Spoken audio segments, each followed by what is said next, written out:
12월에는 금리 인하라. 난 엔화 사서 모은다. 일본의 이야기입니다. 지금 일본의 12월의 금리 인하가 어떻게 될 것인가가 화두입니다. 대체적인 이야기는요. 시장에서는 0.25% 올린답니다. 우에다 카즈오 일본은행 총재도 지표를 보고 올리겠다 아니면 내리겠다 결정하겠다 했습니다.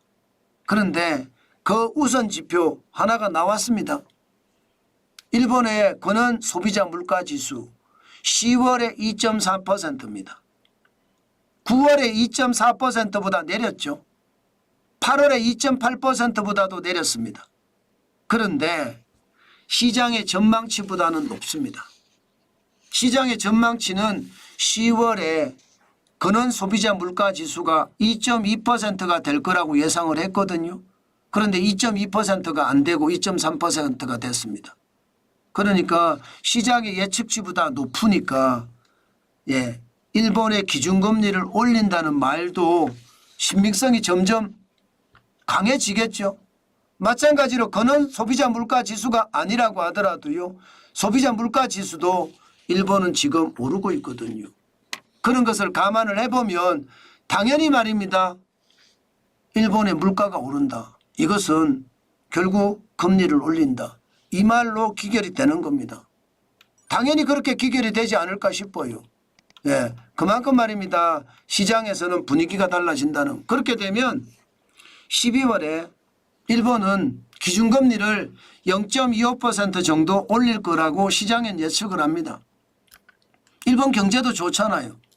일본 경제도 경제 성장률을 보면 2분기에도 플러스 성장, 3분기에도 플러스 성장이에요. 2분기 연속 성장했습니다. 일본은요. 그러니까 경제도 좋은 상황이다. 물가는 높다.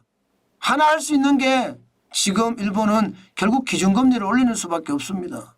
물가 때문에 고통이 말이 아니라고 하거든요.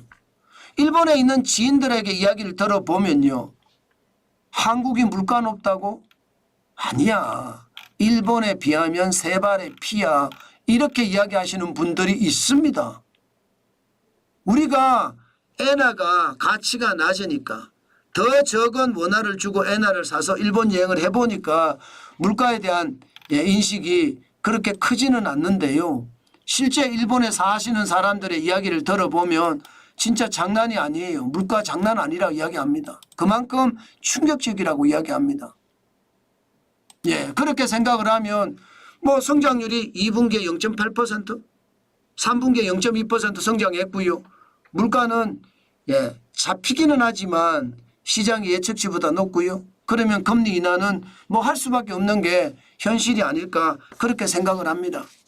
이게 근원 소비자 물가뿐만 아니라 그냥 물가만 보더라도 소비자 물가 CPI만 보더라도 지금 전년동을 대비해 보면 2.3% 상승했거든요. 2개월째 상승폭이 약간은 늘어나고 있는 건 맞아요. 그래서 일본이 금리를 올린다 이렇게 예상을 합니다. 금리를 올리면 시중에 있는 엔화를 빨아들인다는 이야기잖아요. 그죠? 시중에 있는 엔화를 빨아들이면 엔화 양이 줄어든다. 엔화 양이 줄어들면 가치는 더 올라간다. 가치가 더 올라가면 달러 엔 환율은 더 떨어진다. 지금은 달러 엔 환율이 굉장히 높아요. 지금은 154를 넘어서고 있습니다. 그렇지만 금리를 올리면 이거 내려갈 가능성이 있거든요. 이렇게 됐을 때 원엔환율은요. 지금 원엔환율이 2024년 11월 22일 기준으로 보면 906.07원이거든요. 이거 더 올라갈 수도 있다는 뜻이잖아요.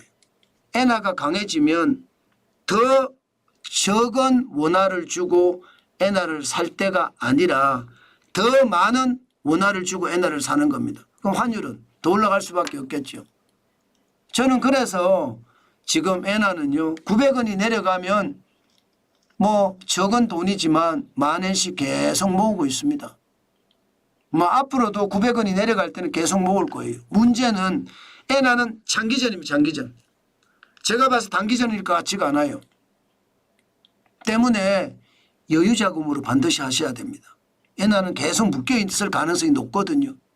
그렇기 때문에 무조건 말입니다. 무조건 장기로 대응할 수 있는 그런 힘을 비축해야 되고요. 그러려고 하면 여유 자금으로 해야 된다는 거. 또한 분할 매도, 분할 매수 이것도 잊지 마시고요. 특히 지금 저 같은 경우는 분할 매수거든요. 900원 밑으로만 내려가면 사니까 반드시 말입니다. 시장은 달라질 때가 올 거예요. 그때를 대비해서라도 엔화를 계속해서 저는 묶고 가겠다. 그 말씀 여러분들에게 강조해 드리겠습니다. 시장 앞으로 더 많이 봐야 되지만 또 하다 보면 굉장히 시장이 바뀔 수 있겠지만요. 여유 자금으로 천천히 시장에 접근하는 것은 저는 무조건 좋다. 그 말씀 마지막으로 강조합니다.